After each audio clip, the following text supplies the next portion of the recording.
আজকের নিবেদন বিশ্বকবি রবীন্দ্রনাথ ঠাকুরের লেখা কবিতা হারিয়ে যাওয়া। ছোট্ট আমার মেয়ে সঙ্গিনীদের ডাক শুনতে পেয়ে সিঁড়ি দিয়ে নিচের তলায় যাচ্ছিল সে নেমে। অন্ধকারে ভয় ভয় থেমে থেমে হাতে ছিল প্রদীপ খানি, আঁচল দিয়ে আড়াল করে চলছিল সাবধানে। আমি ছিলাম ছাতে তারায় ভরা চৈত্র মাসের রাতে। হঠাৎ মেয়ের কান্না শুনে উঠে দেখতে গেলাম ছুটে।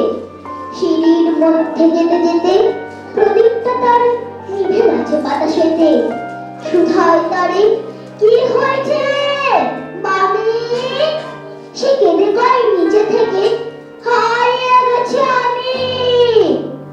তারায় ভরা চৈত্র মাসের রাতে ফিরে গিয়ে ছাতে মনে হলো আকাশ পাড়েছে আমার বামির মতোই যেন অমনি কি এক মেয়ে।